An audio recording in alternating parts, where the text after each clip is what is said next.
Hey guys, this is Ken. Welcome to another episode of Proximity.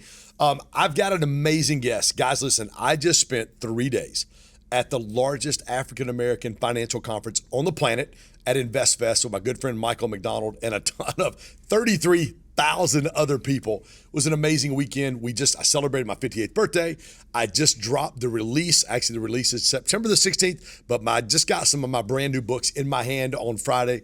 It was an amazing weekend. And guys, when we talk about proximity being a cheat code, one of the main reasons that I was at InvestFest is because of the relationships that I've established with some of the guys that run it. Had an awesome opportunity to be able to speak there, but I've got some guests I'm going to bring to you that I got to meet there as well. So today, guys, my good friend Diondre from Wave Rideshare walked up to our booth and started to share his story.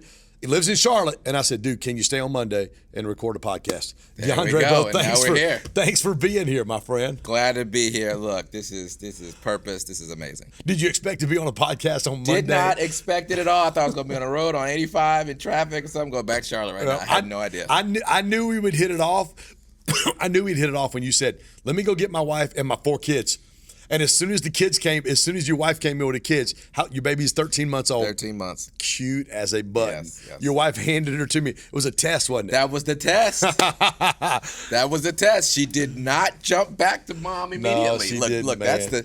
I've got 4 daughters. Mine are 30, 27, 23, and 17. Plus, I have 3 bonus. Luca's 11, and then the twins are 9-year-olds, so a boy-girl twin. So it was really cool. I just picked my phone up and showed her pictures of my grandbaby, which is a little bit older than her, and it was great.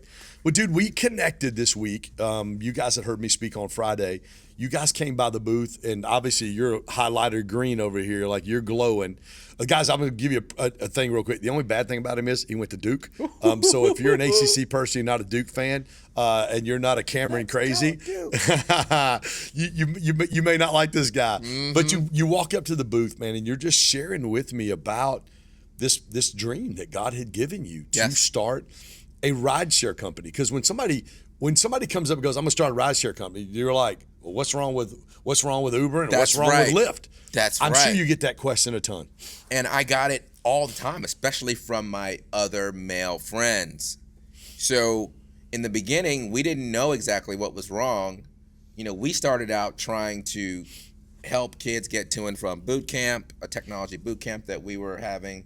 And, that's when we were exposed to the trust problems. Mm-hmm. There's a very large population of people, companies, organizations, for-profit and non-profit, that cannot or will not use these other platforms because they're far too transient. The trust element is gone. You said something to me earlier today that you didn't even say to me when we were at InvestFest this weekend, but you said we're scaling trust. That's right. And when you started to share with me the other day about what you were doing, like, guys, there's a lot of times there's problems out there in the industry. And Grant Cardone, I learned something from Grant way back in the day, and he said money exchanges hands when problems are solved. That's right. And so I've said this to our community here at GSD just a few months ago. I said, we fall in love with our product more than we fall in love with our customer's problem. Sure. And when we do that, and that's what you experience. So walk us through, because you took a lot of time to explain it to me this weekend. I'm like, dude, we got to have you in this podcast. Walk me through the problem, because I don't think most Americans understand of the problem. Very interesting. So, I'm an entrepreneur. Done a lot of work with other startups. Done a lot of work at some of the big tech shops in the world. But I also started a consulting company, and I learned very early that if you don't solve a problem, you're not really moving the needle for anyone, and you're definitely not getting paid. The payment is really just the last thing. It's a byproduct of the value that you've been able to create. So it's very interesting, because none of the things that we are doing right now and scaling were our original idea. None of them. It is a byproduct of us sitting down with the customer and saying, hey, tell us what your problems are. Yeah. Started out with parents. What are the problems? Why aren't you using these other platforms? Why won't you do it? We're a bunch of guys. Let's back up real quick to how you got to that conversation. Sure. So you were doing some CTO training in the nonprofit space online. That's right. So, my company has been doing technology training. This is before Wave. My consulting company was doing technology training for free for a long period of time. We're still doing it now. And that was the way that we gave back to the community. There's tremendous amounts of economic mobility available in technology if you know how to do it the right way.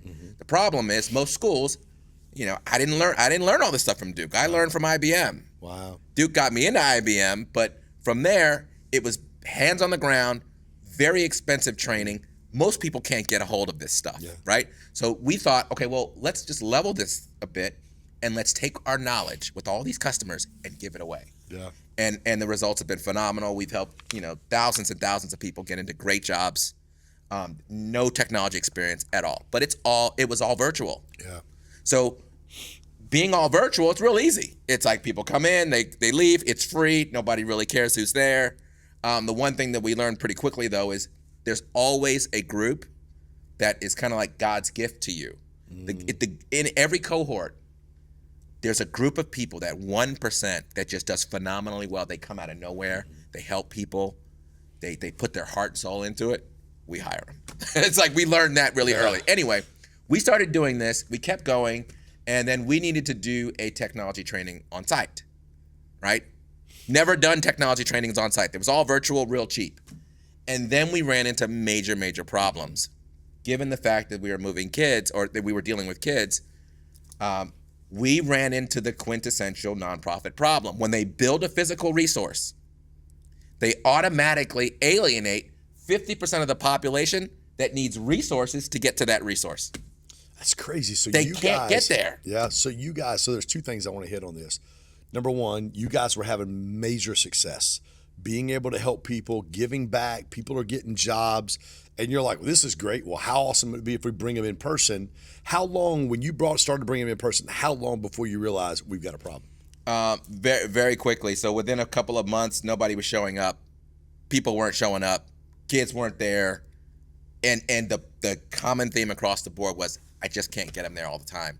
When you're talking about an LMI community, single car household, or maybe single parent household. LMI, break that low down to moderate income. Gotcha. So we're talking about folks that are just trying to make ends meet, and they may not have all the resource. If the wind blows the wrong way in that household, the kid is not making it to the resource that can help them to produce resources for their own family, and they end up staying home. In this case, the main problem was trust in transport.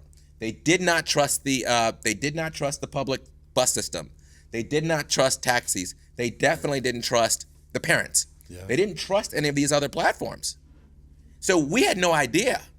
We threw the other platforms out as an option, and their parents were like, no, I've been followed home. My girlfriend was stalked. They did all these weird things. Yeah. I'm never putting my kids in that thing. So that was the kind of the initial aha moment for consulting you guys. Session where they told us their problem. And what did you walking out of that? What was your first thought? Okay, well, I guess we just got to build it. Just got to build it. We had the resources, had the ability, had the capability, had some capital. Okay, well, let's just build.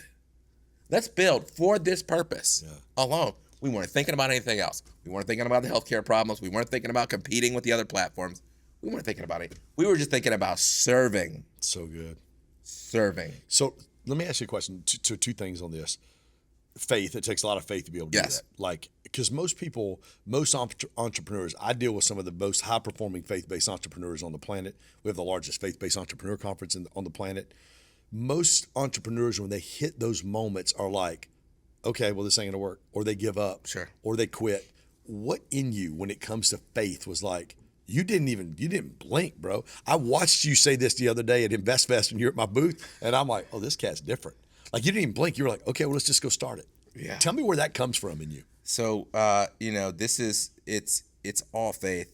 It's all God. I mean, I know that, he lives in me, and through him, all things are possible. That's it.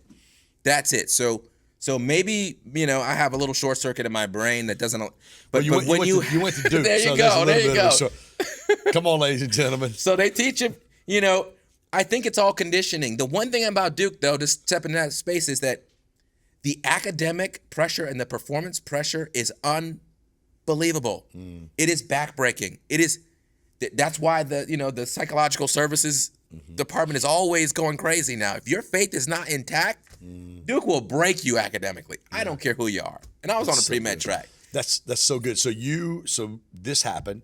You realize we've got a problem, and your first inclination was, let's go start. We got to build it. So what happened when you at home and told Mama? So I am, she knows that, she knows that when I go off on something, two things. Yeah. I'm never gonna stop. Yeah. I don't go off on many things, right? I'm not this.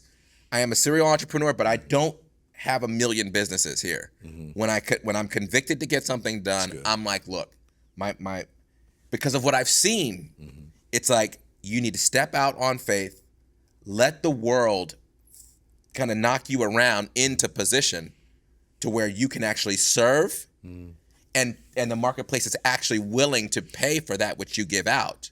But you still have room to serve and give away. I love that. I believe that whatever it is that you're good at, whatever it is that you've been able to figure out, your charge is to be able to give it away to at least one person.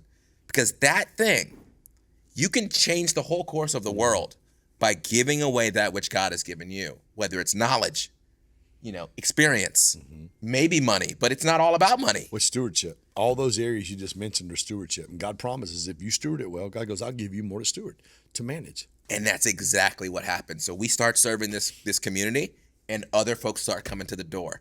Senior assisted living, elderly, school systems, people that just didn't trust platforms, nonprofits that serve other children, nonprofits that have very, very tight budgets, so they can't deal with the surge. They can't deal with a variable cost, right?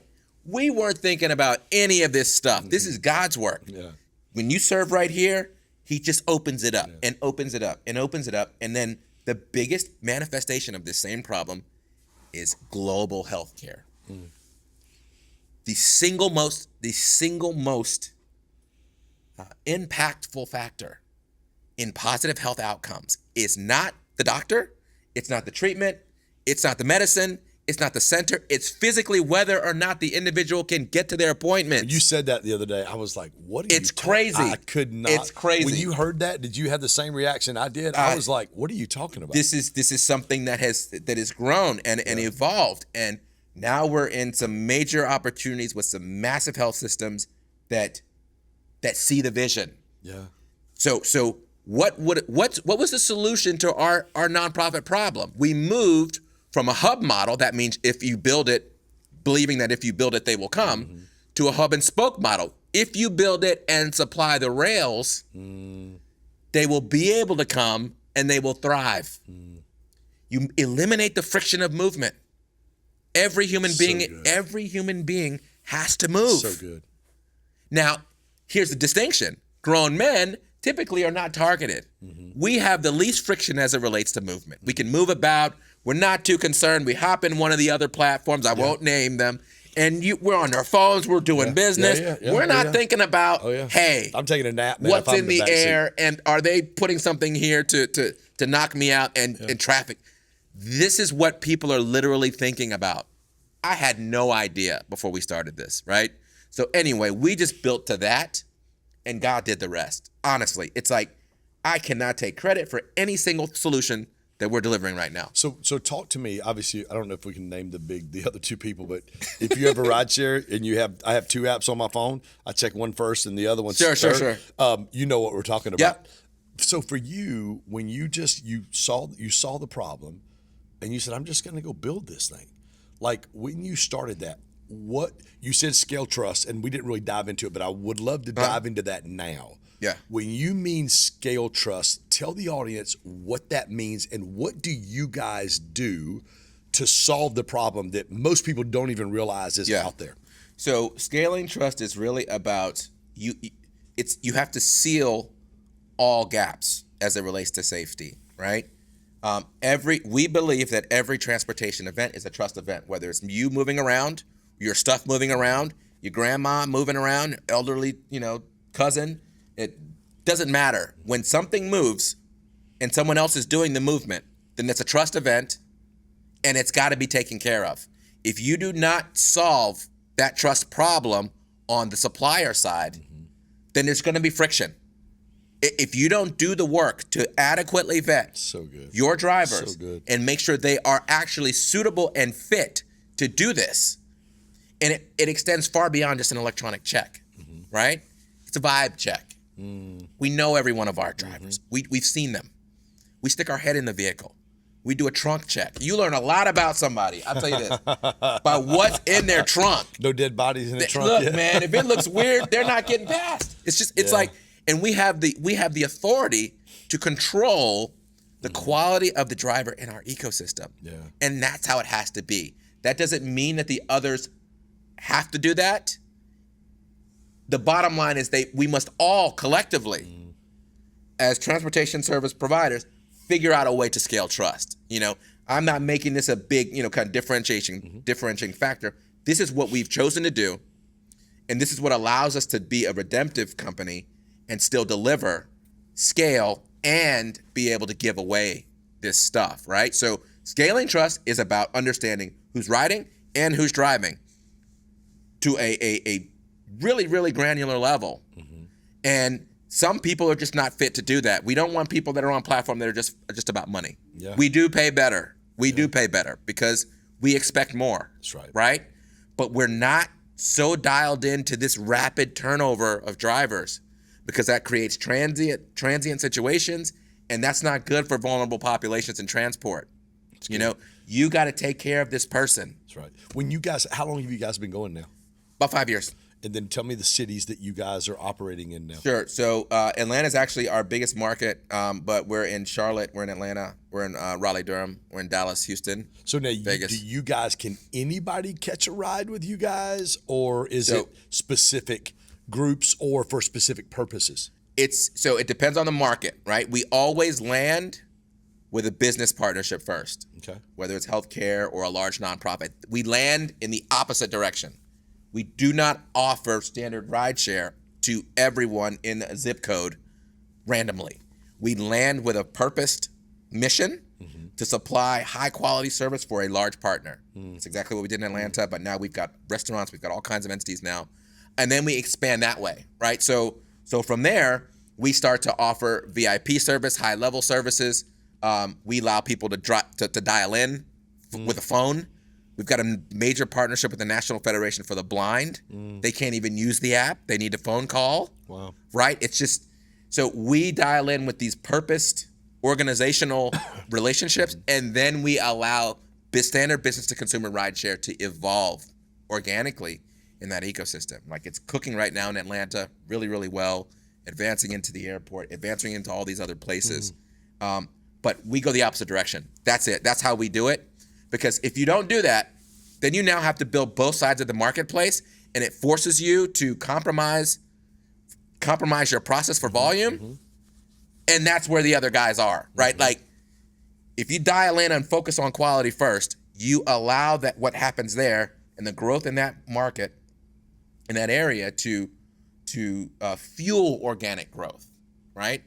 Yesterday, I was getting out of the car at the hotel, had this on, and the bellman was like, tell me about this Wave thing. Yeah. And I'm like, okay, well, this Wave Rideshare, I went into the pitch, and he was like, the reason why I'm telling you this is because my daughter is dying to use you guys. She's downloaded the app, and I'm like, thank you, that's awesome, right? And so the organic side of it really does work, right? And it's okay for us to hold off a little bit on the consumer side. We don't want to compromise our product. But when you do get into a Wave, we've got tons of kids right now on subscription in key markets where there's no parent in the vehicle, right? They trust us. We give them the opportunity to get that same driver. How do you present that to a parent? Sure. How do you communicate that to them so it really does drop the walls and they go, oh, I can trust these guys? Well, a lot of times they hear about us from somebody else. Yeah. It's a word of mouth thing. A lot of times we do have marketing that goes out, but a lot of times a friend, somebody else has seen raving it. Fans. You're creating raving fans is what you're doing. And they talk. That is probably one of the most effective mechanisms of just marketing. Organic marketing is you deliver a strong service. People just run their mouth about it. Like you see a great movie, you'll tell 20 people. That's right. Have a great meal at a restaurant. With them not giving you a single dime in marketing money, you will tell the whole world that you saw an awesome movie. So, graduate from Duke, Yep. very successful consulting. You see this need. What in you has caused you to want to, on the give back side? Because I know a lot of entrepreneurs, give back's the last thing they're thinking about. Diondre, what in you, like what part of the faith journey for you has made you want to go, man, these people, I can help these people, and God, you've gifted me to help these people? Sure. So I would say, I mean, my parents did a great job with me, just keeping me grounded in faith, keeping me grounded in the Word. I moved into Duke. Duke was very challenging, especially on the money side. Yeah. It was very challenging. I turned down a tremendous amount of money and resources, scholarship just to go there. And it was a battle. It was a real battle. Talk about a faith walk, not knowing what's going to happen semester to semester. Okay, I'm going to stop you right there. What were some of the things you learned about Diondre in that journey? In that journey, I learned that, look, first, there was concerns, about Duke being a kind of science-based school, super deep research, that I would move away from faith, right? I would move away from my belief in God. But, honestly, given the nature of how Duke is designed and you are pushed to challenge even the professors, I started out pre-med, and this is like life. This is that which God has created. But they're not talking that. Yeah. But here's the thing, man. There's so many gaps. So I'm in lecture. We're in lecture, biochem or whatever. And it's like, professor's this high, tenure professor. He's telling everybody how it goes. And then you notice that in these minute things, there are massive gaps. X, Y, A, B, C. Yeah. Make sure you guys know that, X, Y, Z, and then LMNOP. Well, what about the stuff in the middle? Right. Why don't we have an answer for this? I was questioning this stuff, right? I'm like, look, I need an answer. and they couldn't answer, and I'm like, that's God. That's great. God is here. Yeah. You guys are choosing not to acknowledge him. Yeah. So my faith actually got stronger between that and all the kind of the resource things. Like God is a supplier. He is the supplier. I didn't have the money to get through Duke, not until senior year, right? But even then, the stuff that he made happen then, a lot. So that's what started the giving. When I got into IBM, I worked like crazy, and IBM culture was one where if you are training and learning, you are working. So IBM has a massive consulting business where they bring all the big executives from all the companies they've sold software to on-site and RTP, and they sell them $10,000 a week classes per person. I took $4.5 million worth of classes for free. Wow. I learned all this stuff. And then I started bouncing around. I was at the Federal Reserve Bank. I was at a lot of banks. I was getting pulled in every single direction because of my skill, right? And everywhere I went, there was a shortage of resource. Nobody was there to help. It was always me overworked. So I was like, okay. And then I also had a lot of friends that didn't have their money right. So I was like, hold on. God just told me, it was like, look, you have a motive. You understand what's going on. You can give these people this information and they can do better for themselves. That's how it started. That's really how it started. And this is what happened. The technology training program took off. And it's word of mouth again. Yeah. Amazing technology training. It's completely free. We're not even asking you for $1. You start charging even $1 and your enrollment just drops off substantially. So tell me about the whole, if they pay attention. Well, it is true. It is true that if they do pay, there is a subset of folks, there's a strong subset of people that are serious. If they're serious and they pay, they will pay attention. They're invested, right? And then there's the other group where what we were intentionally trying to get as many people exposed as possible. Right. So we knew that, and especially in LMI communities, we knew that we had to just give it away. And we had to figure out a way to make it so attainable that they didn't have to do anything. They didn't even have to buy a computer. They could just go onto YouTube and listen to what we were saying. So give me some success stories. Tell me some people that have walked through this. Hundreds, and I would say over 2,500 or so individuals have been able to go from under 40,000 to over $150,000 a year in earnings in less than 2 years, because the demand for technology in these businesses is so big. There's a massive shortage still to this day, even with AI, right? And if you can present yourself in a manner where the key engineer on a team actually thinks you have potential, then your foot's in the door and they'll give you a shot, right? You're just trying to get that shot. And we're, of course, there to assist you and help you through, but it's about getting the shot. Yeah. What do you need to know, and more importantly, what do you not need to know in order to get there? We focused on that. We dialed into what these managers were asking for. Anyway, that training was the impetus for all of this. So good, man. And Charlotte does a major economic mobility challenge where we're like number 2 in banking, but we're last on the list of economic mobility. All these banks are technology companies, tons of open jobs. Let's just move them on in, right? That's what we're thinking about doing. So that's what we did, and we continue to do that.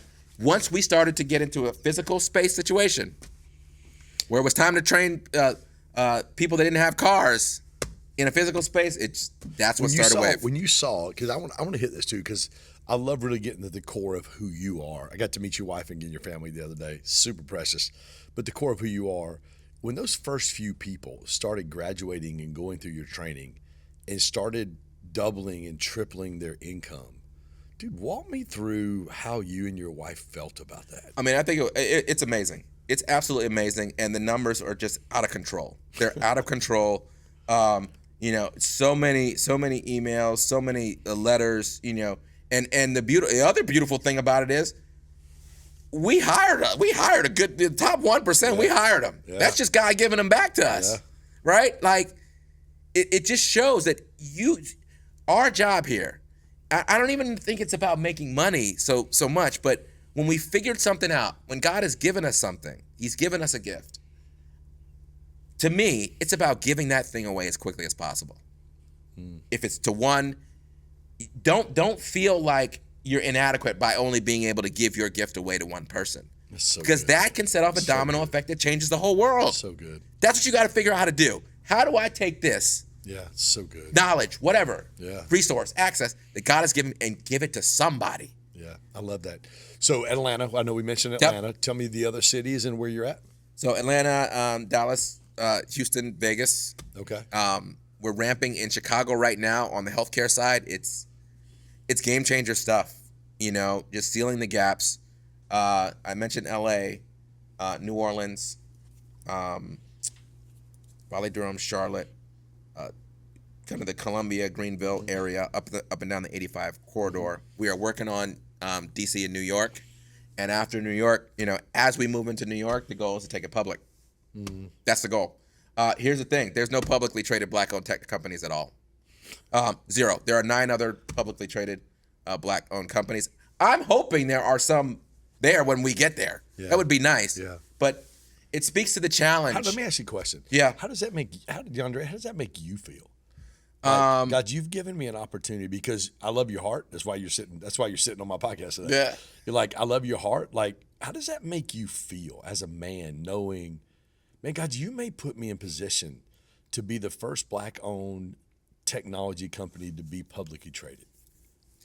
I think it's amazing. I think it's awesome. I think it's more of a side effect. Right? It's an indicator that you've done something that's going to make this world better. Process, and you're like, God, you take care of the outcome. That's right. So whether it takes 2 years or 3 years or 1.5 years, it doesn't matter. The most important point is that we don't shift on our mission and continue to make bigger and bigger global impact. Again, transportation touches every single human being that is born on this planet. There are places in foreign countries where kids need to get to the doctor. That should be a Wave doing it, right? Like, that's the Wave for no cost. We're talking like mission work, not just landing there and drilling wells. That's someone's purpose. But what about getting these kids from one city where there are no doctors to the other, where they are? This is non-emergency medical transport all over again in third world countries. This is what we want to be able to empower, and this is part of the vision that God has given me. So because we're scaling trust, people are willing to pay more for the service. We now have more resource and can continue to gain more resource that we can funnel into serving those with reliable, safe, high integrity, purpose-driven, compassionate transportation. right? That's so good. That's it. Where's Diondre? If we have this conversation in 5 years, where are you? I'm teaching. I am not the CEO of Wave. It's someone else that's been purposed to be there, right? We are public, or part of somebody like Amazon, maybe. We'll see. We don't know. We are public. We are global. Mm-hmm. We are stretching out into other countries on both the private and public medical side, supplementing school systems, federal, state government, departments of Veterans Affairs, all these entities that are having friction and having serious trouble just caring for people. Yeah. Right? I don't know about you guys. My whole team's sitting here watching it. Like, I'm like, God, I'm not believing you big enough. Like, I literally am sitting here. I'm like, oh my God. Like, it's like walking into InvestFest and there's 33,000 people. And I told Michael McDonald this weekend, I'm like, he's like, dude, what do you think? And we're standing in the green room. And I'm like, my vision is not big enough. Like, I'm listening to you and I'm like, oh my God, my vision is not showing big it. enough. He's showing it. I mean, there's billions. I'm seeing billions and billions of rides. I'm seeing all kinds of transport. I'm seeing it happen on bikes. I'm seeing it happen on, those 3-wheelers that they ride in India. Yeah. I'm seeing, but nothing changes regarding the mission and the purpose and the quality of the person delivering that service. Well, somebody said to me something this weekend when I was at InvestFest, and they're not from around here, and they went to Chick-fil-A, and they were like, "My pleasure," and I'm like, "Listen," I said, "I've been to Chick-fil-A in Santa Rosa, California, San Diego, California, New Hampshire, I think, and then all the way down to Aventura, Florida, and then obviously we live here in Atlanta. Yeah. You throw a rock outside my office here in Alpharetta, you're gonna hit 5 Chick-fil-A. Right. It's the same language, it's the same service, it's the same quality, everything, which is why on the fast food side, they're the number one fast food. They do 5 times more revenue than number 2, and they're closed on the highest producing revenue day of the week. Yep, nothing has changed. They could easily, probably double their revenue off that Sunday. But guess what? That's right. That day is reserved. Well, dude, how do people find you? What's the app? How do they connect with you? Instagram, like all this stuff. How do people get with you, man? So my the socials are DMajorBNR on Instagram, DMajorBNR on TikTok. That is my main one. I go all off on that thing. Like, it's not the corporate IG on that one. This is just me. You see the heart and soul. Yeah. You see the ups and the downs. You see all that stuff. They feel your heart and soul. If you're watching this video, you get the heart and soul. That's right. Here. And then Wave Rideshare at Wave Rideshare is the more standard corporate Instagram. Also Wave Rideshare on TikTok. We do a lot of fun stuff. You're going to see the neon green everywhere. You're going to see it everywhere. Wave, I'm doing it, guys. I'm doing it right now. Wave Rideshare on the app. I'm in Atlanta right now. It's on the App Store. Wave Rideshare. I see it right here, man. And the beautiful thing about the service is that we also do a lot of concierge and VIP level stuff. So you physically call in. If your phone's about to die, you can call in. If something's wrong, you can call in to check on your kid, or you can also just do standard text message stuff, right? So we are really thinking about how vulnerable populations typically run into problems with transport. It's not all the app, right? We have half of our business now is nonprofits that don't even use the app. The rider will use the app, but the person that's booking is booking off of a portal, right? So good. So that's the main thing. Waveride.ai is our website. When you Google us, you'll see a lot of action with Duke. Because look, let's go Duke. He shows me this video. Let's go Duke. He shows me this. I mean, I love Duke because one of my closest friends on the planet. I'll send you the clips. They've got 4 seats. Right on the inline. Yep. And they've got all their lime green on. So if you watch Duke on TV and you see the 4 crazy people on the lime green, hopefully I'll be in one of those lime greens this year. My guy's got to take me. 4 people going crazy right under the bucket on the inline at Cameron, which I always wanted to go to Cameron just to. I mean, I'm a Michigan fan. I'm going to the Big House September 12th to go watch Michigan-Oklahoma game. There's nothing like Duke is the best product in all of sports. Yeah. Duke basketball, honestly. And so what we do is we're just down there. I went there, obviously. I've been in the bench. I've been in the stands. I was going to ask you a question. I've camped out. I've done all this stuff. I was going to ask you a question. Duke, North Carolina, Michigan, Ohio State. Oh, man. It's close. Oh man, it depends on the year. Honestly, I think it depends on the year. That. But so the last. It's close. Well, we just beat Ohio. Goosebumps. Look at that. Look at that, ladies. Can you see those? Those are goosebumps right there. Michigan's 19-point underdogs. We walk into Columbus 2 years ago. Oh my goodness. And punch them right in the mouth, baby. Man. I'm telling you, I was like, for me, and then Ohio State goes on to win, or Ohio. I don't even call them Ohio State. Ohio goes on and wins the national championship. Yeah.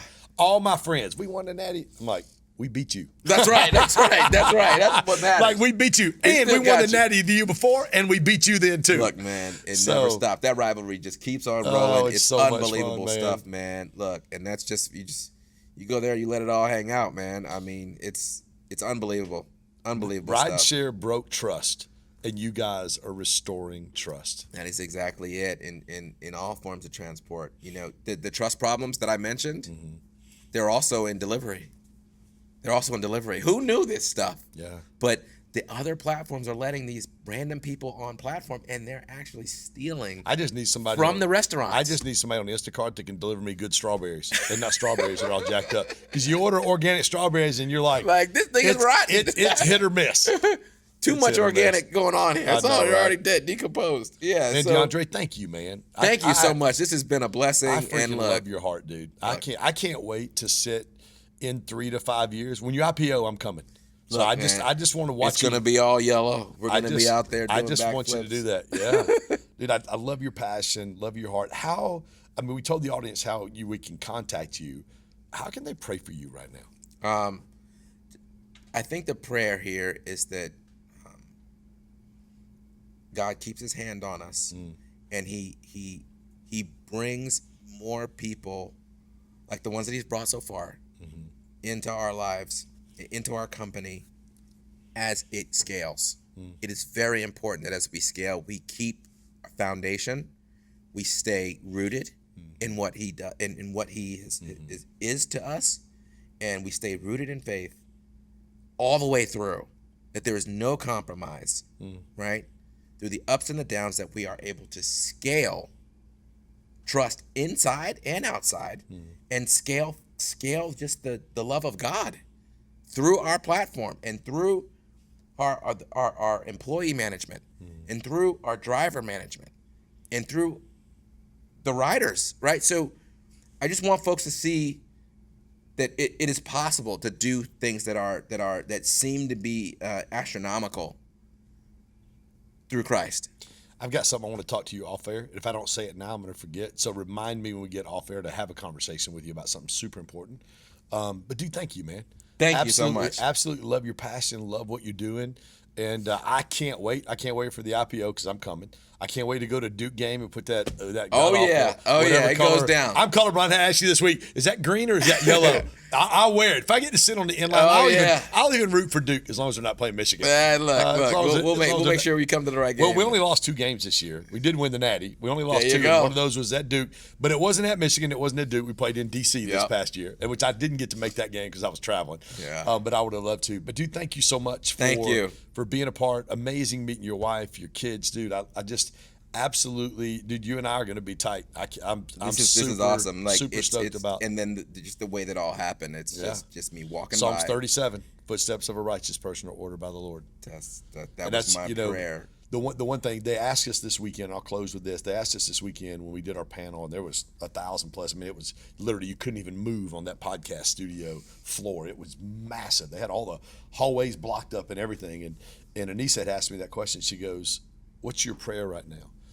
And we're at that point, man. We're just like, we're literally about to just blow up. And I'm like, the same prayer Moses had when they got out of Egypt. God, if you don't go with us, I don't want to go. That's right. God, I just want your presence. I want you. And I turned 58 years old on Friday. And I think I'm this gray hair right here, that's mistakes. They're like, man, you got that nice gray beard. And I'm like, you know how many mistakes this thing cost me to get this gray? Yeah. But just making sure that as I do this, and I said this last year at Create Conference, my talk on faith in the morning was the 2 words every single faith-based person wants to hear, and that's well done. Yeah. And that's what we strive for, is just to hear well done. Yep. Diondre, thank you, my friend. Thank you so much. Yeah. Hey, guys, thank you for listening and checking in to another episode of Proximity. What an amazing, amazing, amazing story. Again, if this has blessed you, I would love for you to do me a favor, share this podcast, subscribe to this podcast, go download the Wave Rideshare app. I've got it right here. I just downloaded it. We'll see you next week on Proximity.